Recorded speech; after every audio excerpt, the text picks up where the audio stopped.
Whoa, what is up? So I just had a realization as I was putting the kids to bed that it is freaking November 2020.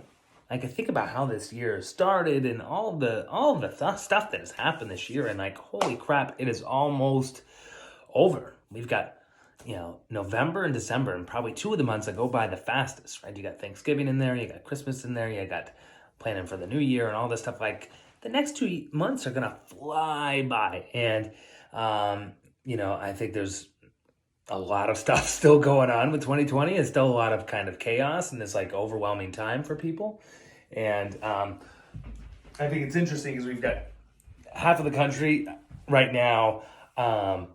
Wallowing in defeat and self-pity and crying, and half of the country, celebrating and looking forward to new and better times. I think I always tend to be this middle of the road guy, right? So like for the people that are like wallowing in defeat, like we've been through tough times, right? We're going to get through whatever this is, whatever's next to come with COVID and with change of power and all this stuff. We as a country are going to get over it. We're going to get through it. Not just over it, but we're going to get through it, and we're going to move past it. And we as a business are going to adapt to whatever changes need to happen to move through whatever adjustments come, with just so many potential uncertainties, moving forward. And, unfortunately for those that think like, all right, all the world's problems are solved, like it's still going to be tough times ahead, and we're all going to have to find some sort of unity. But that's a whole other situation and political stuff that I don't really talk about on through here. But still, it all kind of ties into this overwhelming nature of what's going on in the world and in the country today.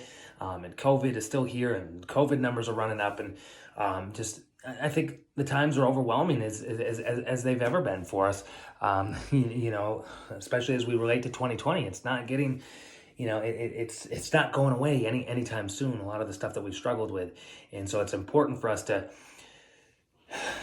find our foundation in a lot of the stuff that I've talked about in other people and relationships and mental health and physical health and all that kind of stuff is still important today, and it's going to continue to be important for the next foreseeable future.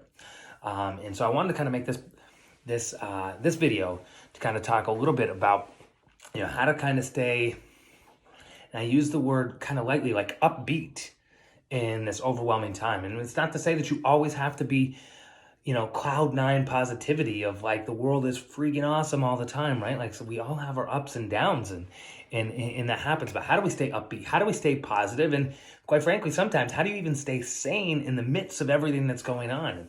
In the beginning of the year, I talked a little bit about like, holding off on the news and not, being attached to the TV. Your attention is the number one most expensive commodity that you have. Right? It's your time, your focus, and your attention. And there are so many people that are just competing to drag your attention and control it all. And so kind of a 3-step thought process that I listened to today that I wanted to kind of share with you guys. And one was the idea of like eliminating the negative, right? And this pulls from a bunch of different sources, but limiting the negativity in our lives to what we can, to what we have control over.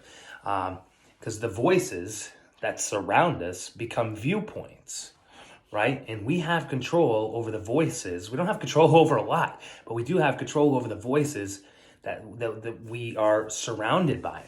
And those voices, again, they become viewpoints. And there was a thing that we talked about before about where you sit determines what you see, and what you see determines what you think. Right? Your perspective is all based off of that.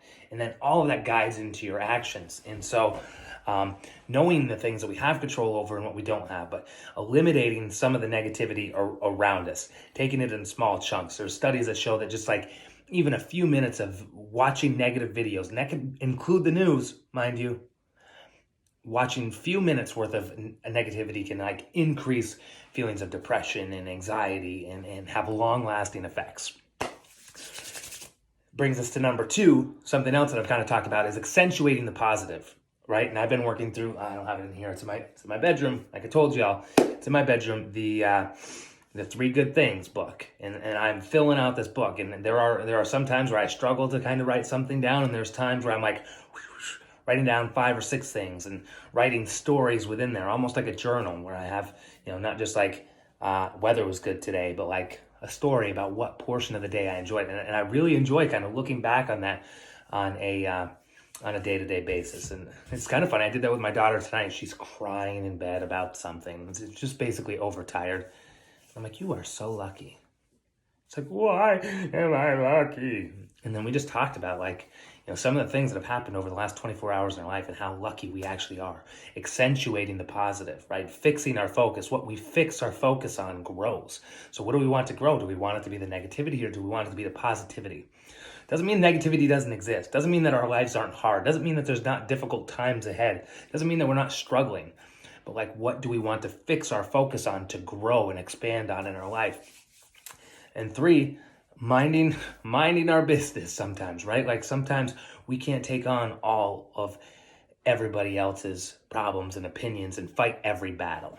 Oh man, could go for days on this probably, right?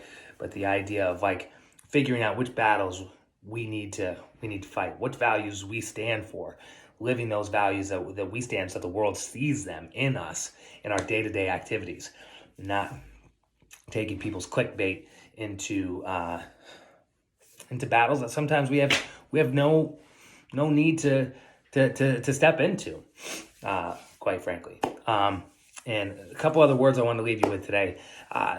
The more that we value things that are outside of what we can control, the less control we actually have, the less control we feel, right? There's a lot of things we don't have control over. There's a few things we do. And the more that we value and focus and fix our attention on things that we can't change, the less control we feel, the less control of our lives and the world around us. And there's a good quote that says that you have power over your mind, not of outside events. The power you have is over your own mind, not of the outside world. And when you realize this, you will have strength. You will realize the strength within you. And that's what I want to leave you guys with today. I couldn't even wait till tomorrow. It is almost midnight, and I could not wait till tomorrow to make this video. And I hope that this encourages you on this Monday, when you'll probably be watching this, to get out and have a kick-ass week. Again, both personally and professionally. I care about you all about this.